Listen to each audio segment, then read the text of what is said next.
நேயர்கள் அனைவருக்கும் இனிமையான காலை நேர வணக்கங்கள். இன்றும் சக்தியின் பிரஸ் ரிலீஸ் நிகழ்ச்சியோடு சந்திக்கின்றோம். இன்றைய தினத்தை பொறுத்தவரையில் பிப்ரவரி மாதம் 13ஆம் தேதி. இன்றைய தினமும் எங்களோடு நிகழ்ச்சியோடு இணைந்து கொள்வதற்காக சக்தி செய்தி பிரிவிலிருந்து கோகுல்நாத் இணைந்திருக்கிறார். வணக்கம் கோகுல். இனிய காலை வணக்கம். மயூரன் நேயர்களுக்கு இனிய காலை வணக்கம். எனவே இன்று வெளிவந்திருக்கின்ற பத்திரிகைகளில் முக்கியமான செய்திகளை பார்க்க போகின்றோம். முதலில் நாங்கள் சுடரொளி பத்திரிகையின் பிரதான செய்தியை பார்க்கலாம். ஜெனீவா சமரை முறியடிக்க தயார் நிலையில் இலங்கை, கள நகர்வுக்கான வியூகங்கள் அமைப்பு என்கிறது அரசு என்ற இந்த பிரதான செய்தி தொடர்ந்து செல்கிறது. கோகுல், ஆமா, குறிப்பாக ஜெனீவா நகர்வு என்பது இப்பொழுது நாட்டினுடைய விவகாரங்களிலே மிகவும் முக்கியத்துவம் பெறுகின்ற ஒரு விவகாரமாக இருக்கிறது. தமிழ் பேசும் மக்கள் ஜெனீவா விவகாரத்திலே எப்படியான இலங்கை தொடர்பிலே இலங்கைக்கு ஆதரவாகவா அல்லது எதிராகவா ஒரு தீர்மானம் நிறைவேற்றப்பட போகிறது என்பதை பார்த்துக் கொண்டிருக்கிறார்கள். இந்த நேரத்திலே அமெரிக்கா ஒரு பிரேரணையை கொண்டு வரப்போவது உறுதியாகிவிட்டது. இந்த பிரேரணையை கொண்டு வரும் பொழுது இலங்கையினுடைய பக்கத்திலே இருக்கக்கூடிய நியாயங்களை சர்வதேசத்துக்கு பறைசாற்றி அதனை மென்மேலும் நியாயப்படுத்துவதற்கான நடவடிக்கைகளிலே அரசு தரப்பு வட்டாரங்கள் ஈடுபட்டுக் கொண்டிருக்கின்றன. அதனுடைய ஒரு கட்டமாக அமைச்சர் நிமல் சிறிபால சில்வா ஜெனீவாவிலே எந்த ஒரு சவால் வந்தாலும் அதனை எதிர்கொள்வதற்கு நாங்கள் தயாராக இருக்கிறோம் என்று ஆளும் தரப்பு அமைச்சர்கள் எந்த ஒரு நிலைப்பாட்டை கொண்டிருக்கிறார்களோ அந்த ஒரு நிலைப்பாட்டோடு கூறியிருக்கிறார். அதுதான் இந்த செய்தியாக வந்திருக்கிறது. அதில் இன்னும் ஒரு சுவாரஸ்யமான விடயத்தை அவர் குறிப்பிட்டிருக்கிறார். ஒரு நாட்டிலே பிரச்சனை இருக்குமாக இருந்தால் ஒரு வீட்டிலே இருக்கக்கூடிய பிரச்சனையை நாட்டில் இருக்கக்கூடிய பிரச்சனைக்கு ஒப்பிட்டிருக்கிறார். வீட்டிலே பிரச்சனை இருக்குமாக இருந்தால் அப்பாவிடம் போய் தான் முறையிட வேண்டும், சித்தப்பாவிடம் போய் பிள்ளை முறையிடக்கூடாது. அதுபோன்று வடமாகாண சபையிலே இருக்கக்கூடியவர்கள் அவர்களுடைய பிரச்சனையை அப்பாவான ஜனாதிபதியிடம் முறையிடாமல் சித்தப்பாவான சர்வதேசத்திடம் முறையிடுகிறார்கள் என்கிற ஒரு செய்தியையும் சொல்லியிருக்கிறார். மயூரன், பார்க்கலாம். இதுக்கு ஆதரவான கருத்துக்களும் எதிரான கருத்துக்களும் நிச்சயமாக இருக்கும். அதுபோல ஆணையர் கட்சி செயலாளர்கள் முக்கிய கலந்துரையாடல் என்று மேல் தென் மாகாண சபை தேர்தல்கள் தொடர்பில் என்று இன்னொரு செய்தி வழியாக இருக்கிறது. மார்ச் மாதம் நடைபெற இருக்கின்ற மாகாண சபை தேர்தல் தொடர்பாக. அதுபோல அடுத்த செய்திக்கு செல்லாம். காணி பறிப்பு விவகாரமும் ஜெனீவா பிரேரணையில் கூட்டமைப்பு நம்பிக்கை என்ற அடிப்படையில் இந்த செய்தி தொடர்ந்து செல்கிறது. வடக்கு கிழக்கு தமிழ் பகுதிகளில் மேலும் பல மனித புதைகுழிகள் தரவுகளை பகிரங்கப்படுத்த உள்ளதாக சம்பந்தன் தெரிவிப்பு என்று ஒரு செய்தி வெளியாக இருக்கிறது. மன்னாரில் மாத்திரம் இல்லாமல் மனித புதைகுழி இல்லை, மன்னாரில் மாத்திரம் இல்லை, வடகிழக்கில் தமிழ் மக்கள் வாழும் பிரதேசங்கள் எல்லாவற்றிலும் இவ்வாறு புதைகுழிகள் இருக்கின்றன என்று அந்த செய்தி தொடர்கிறது. ஆமா மயூரன், மன்னார் மனித புதைகுழி விவகாரத்தை நாங்கள் எடுத்து பார்க்கின்ற பொழுது அதனை மனித புதைகுழி என்று சொல்வதை விட மனித புதைகுழி சுரங்கம் என்று சொல்லலாம். சுரங்கமோ ஊற்றோ ஒன்று இருக்குமாக இருந்தால் அதிலே நாங்கள் தோண்ட தோண்ட நீர் ஊற்று எடுத்துக் கொண்டிருக்கும், அல்லது இந்த சுரங்கத்தில் இருக்கக்கூடிய கனிய பொருட்களாக இருந்தால் வெளிவந்து கொண்டிருக்கும். அதுபோன்று இந்த புதைகுழியிலே இருந்து நேற்றைய தினமும் கூட 2 எலும்புக்கூடுகளை கண்டுபிடித்திருக்கிறார்கள். மொத்தமாக இப்பொழுது கண்டுபிடிக்கப்பட்ட மனித எச்சங்களினுடைய எண்ணிக்கை 61 இருக்கிறது. இந்த நேரத்திலே ஜெனீவா அமர்வு இருக்கின்ற பொழுது தமிழ் தேசிய கூட்டமைப்பினுடைய பாராளுமன்ற குழு தலைவர் ஆர் சம்பந்தன் கூறியிருக்கிறார், வடமாகாணத்தினுடைய ஏனைய இடங்களிலும் இப்படியான மனித புதைகுழிகள் இருக்கிறது என்று சொல்லியிருக்கிறார். நான் நினைக்கிறேன் சூசகமாக இவர் அரசாங்கத்திற்கு சொல்ல வேண்டிய ஒரு கருத்தினை இப்படி மறைமுகமாக கூறியிருக்கிறார். அதே நேரத்தில் இன்னும் ஒரு விடயத்தை நாங்கள் இந்த இடத்தில் ஞாபகப்படுத்த வேண்டும். தமிழ் தேசிய கூட்டமைப்பு ஜெனீவாவிலே சென்று தங்கள் தரப்பு நியாயத்தை முன்வைப்பதற்கான ஆயத்த நடவடிக்கைகளிலும் ஈடுபட்டுக் கொண்டிருக்கிறது. அதனுடைய ஒரு எதிரொலியாகத்தான் இந்த செய்தியை நான் காண்கிறேன்.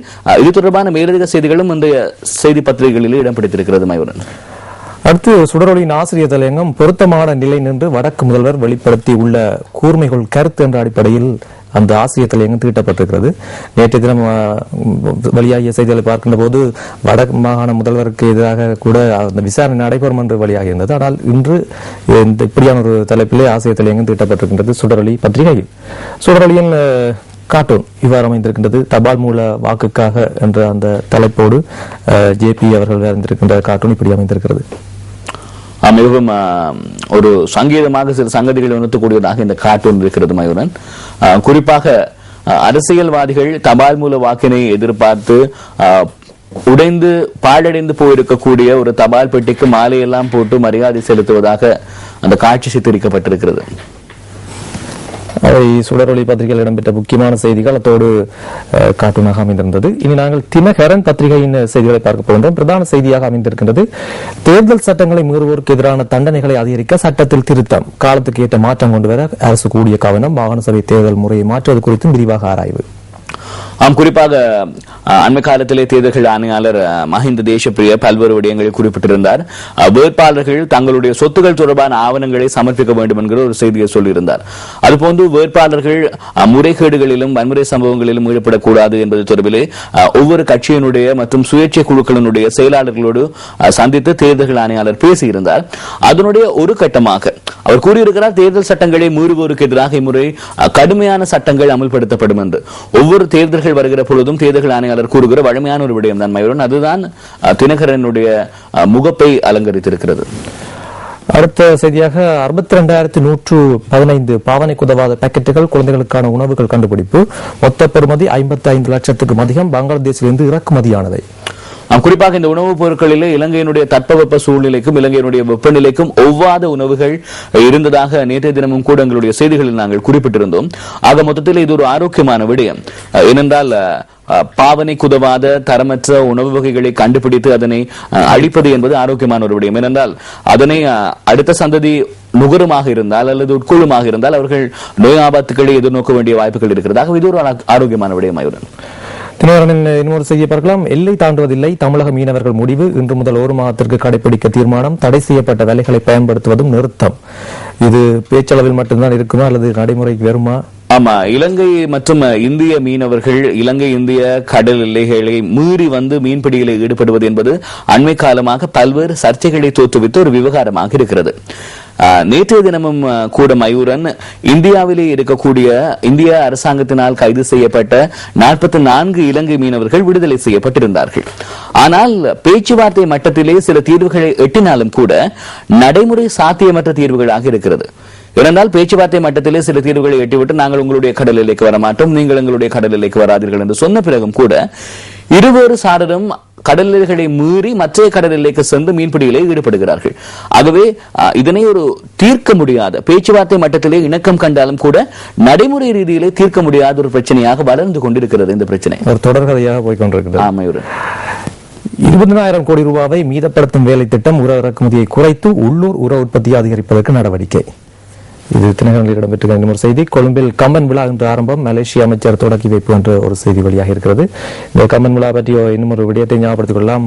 குறிப்பாக 4 நாட்களுக்கு இடம்பெற இருக்கிறது. சக்தி எஃப்எம் இந்த கம்பன் விழாவுக்கு உத்தியோகபூர்வ ஊடகம் சொன்ன சக்தி டிவியும். தினகரனின் பிரதான ஆசிய தலையங்கம் கிழக்கின் எழுச்சி திட்டம் அங்கு வாழும் மூவின மக்களின் வாழ்வை பலமாக்குகிறதாக அமைந்திருக்கிறது. அவை தினகரன் பத்திரிகையில் இடம்பெற்ற முக்கியமான செய்திகளும் மற்றும் ஆசிரியர் தலையங்கம். அடுத்த நாங்கள் தினக்குரல் பத்திரிகையின் செய்திகளை பார்க்க போகின்றோம். தினக்குரலின் பிரதான செய்தியாக அமைந்திருக்கின்றது உலகத்துடன் ஒத்திசைவாக செயற்படுங்கள், கொழும்பை வலியுறுத்தி டில்லி. ஆமா, இது நேற்றைய தினம் இடம்பெற்ற ஒரு முக்கியமான ஒரு செய்தி. தமிழ் பேசும் மக்கள் இந்த செய்தி தொடர்பிலே நல்ல ஒரு விழிப்புணர்வையும் பெற்றிருக்க வேண்டும் என்று நான் கருதுகிறேன். நேற்றைய தினம் எங்களுடைய பிரதான செய்திகள் ஒளிபரப்பாகிக் கொண்டிருக்கின்ற பொழுது பிரேக்கிங் நியூஸ் உடைக்கும் செய்தியாக இந்த செய்தியை நாங்கள் வழங்கியிருந்தோம். சல்மான் குர்ஷித் இந்தியாவினுடைய வெளிவிவகார அமைச்சர் நேற்றைய தினம் புதுடில்லியிலே இடம்பெற்ற ஒரு ஊடகவியலாளர் சந்திப்பிலே ஒரு ஆரோக்கியமான கருத்தினை கூறியிருக்கிறார். 30 வருட கால யுத்தத்திலே இலங்கைப்பட்ட வேதனைகள் சொல்லனா துயரங்கள் எங்களுக்கு தெரியும். அப்படியான அந்த சொல்லனா துயரங்களை நாங்கள் யோசித்துக் கொண்டு ஆக்கப்பூர்வமான தீர்மானம் ஒன்றை எடுப்பதிலே காலம் தாழ்த்தி கொண்டிருக்க கூடாது என்கிற ஒரு செய்தியை அவர் குறிப்பிட்டிருக்கிறார். அது மாத்திரமல்லாமல் இன்னும் ஒரு விடயத்தை கூறியிருக்கிறார். ஜெனீவா அமர்விலே சர்வதேசத்தினுடைய விடயங்களை இலங்கையும் செவிமடுக்க வேண்டும். சர்வதேசத்தில் இருந்து இலங்கை தனிமைப்படக்கூடாது. ஐக்கிய நாடுகள் சபையினுடைய பங்காளி நாடுகள் நாங்கள் எல்லோரும். ஆகவே எங்களுக்கு சர்வதேசத்துக்கு கடப்பட வேண்டிய ஒரு நிலைப்பாடு இருக்கிறது என்கிற ஒரு செய்தியை கூறியிருக்கிறார்.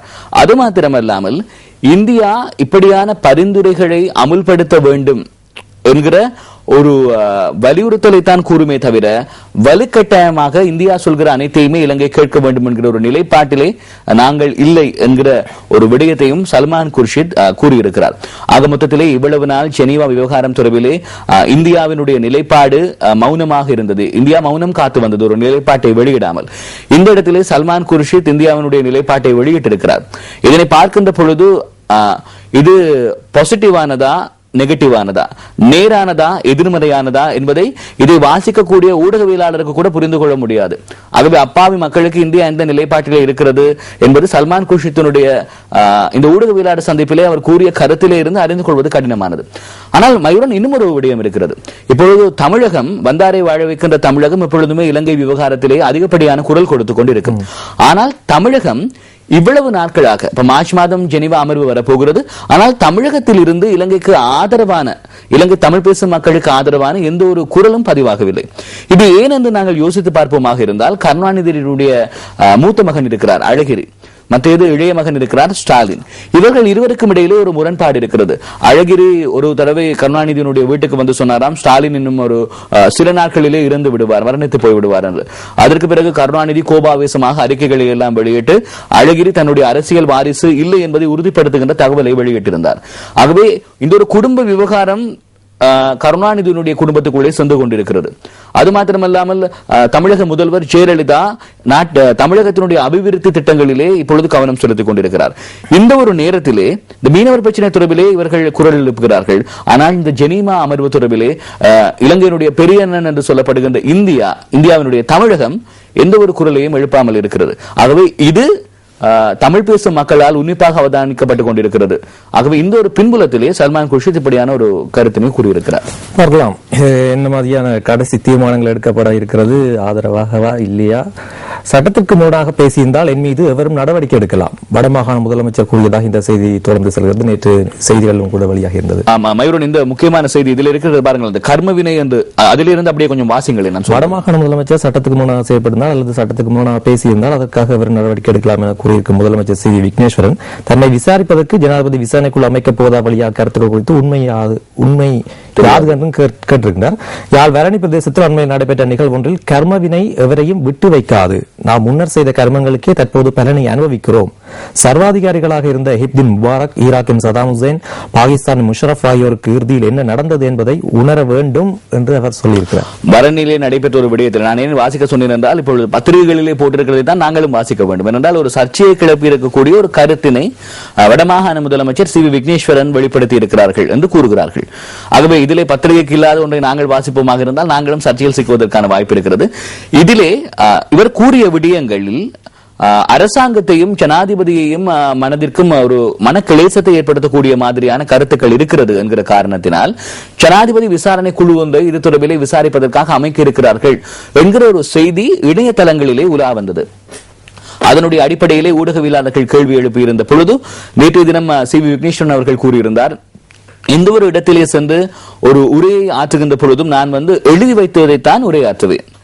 சில விடயங்களை சில சந்தர்ப்பங்களில் ஆசியமாக சொல்வேன். ஆசியம் என்பது கேலியாகவும் நக்கலாகவும் நையாண்டியாகவும். அப்படி நான் ஆசியமாக சொல்வது சில வேளைகளிலே மாறுபட்ட கருத்தை ஏற்படுத்தி இருக்கிறதோ தெரியாது அப்படி என்று சொல்லி இருக்கிறார். ஆனால் எந்த ஒரு சட்ட ரீதியான நடவடிக்கையை நான் பேசிய ஏதேனும் விடயங்களில் பிழை இருக்குமாக இருந்தால் சட்ட ரீதியான நடவடிக்கைகளை எதிர்நோக்குவதற்கு தயாராக இருக்கிறேன் என்கிற செய்தியை சி விக்னேஸ்வரன் அவர்கள் கூறுவார்கள். இது அந்த ஏதோ பெரிய ஒரு விஷயத்தை விட்டுட்டு சின்ன ஒரு விஷயத்தை பிடிச்சு தொங்கிக் கொண்டிருக்கிறது மாதிரி நாடு எப்படியோ ஜெனீவாவிலே மனித உரிமைகள் பேரவையிலே ஒரு முக்கியமான ஒரு அமர்வினை எதிர்நோக்கி இருக்கிறது. அந்த நேரத்தில் விக்னேஸ்வரன் சொன்ன இந்த கருத்தினை பிடித்துக் கொண்டு சிலர் இதில் பிரச்சனையை ஏற்படுத்திக் கொண்டிருக்கிறார்கள். இன்னும் ஒரு விடயத்தை கூறியிருக்கிறார். ஒரு ஊடகவியலாளர் கேட்டிருந்தார், நீங்கள் ஜெனீவா அமர்வுக்கு செல்கிறீர்களா என்று. அப்பொழுது அவர் சொல்லியிருந்தார், நான் ஜெனீவா அமர்வுக்கு செல்லவில்லை, வடமாகாணத்தினுடைய நிர்வாக ரீதியான செயற்பாடுகளில் நான் முனைப்புடன் இருக்கிறேன். வடமாகாண சபை உறுப்பினர் அனந்தி சசிதரன் ஜெனீவா அமர்வுக்கு செல்வார் என்கிற ஒரு முக்கியமான செய்தியையும் நேற்றைய தினம் சி விக்னேஸ்வரன் அவர்கள் பதிவு செய்திருந்தார். காணாமல் போன தொடர்பான விசாரணை குடாநாட்டில் நாளை ஆரம்பம். ஏற்கனவே கிளிநொச்சியில் நடைபெற்றிருந்தது, இப்போது நாளை ஆரம்பமாக இருக்கிறது. இது வெறும் 17ஆம் தேதி வரை இந்த விசாரணைகள் இடம்பெற இருக்கிறது. ஆமா, இந்த விசாரணைகள் இடம்பெறுகின்ற காலப்பகுதியிலே காணாமல் போதல் மற்றும் கடத்தல் தொடர்பான முறைப்பாடுகளை அவர்கள் பெற இருக்கிறார்கள். யாழ்ப்பாணத்தினுடைய பல்வேறு பகுதிகளிலும் இந்த விசாரணைகள் முடக்கிவிடப்பட்டுள்ளன. இதிலே மயூரன் இன்னும் ஒரு விடயத்தை நாங்கள் கவனிக்க வேண்டும். ஜெனீவா அமர்வுக்கு முன்னால் தமிழ் தேசிய கூட்டமைப்பு பிரத்யேகமாக, ஏனென்றால் அரசாங்கத்தினுடைய காணாமல் போதல் மற்றும் கடத்தப்பட்டவர்கள் தொடர்பான விசாரணை செய்கிற பொறிமுறையின் மீது தங்களுக்கு 100% நம்பிக்கை இல்லை என்கிற ஒரு கருத்தினை தமிழ் தேசிய கூட்டமைப்பு பதிவு செய்திருந்தது.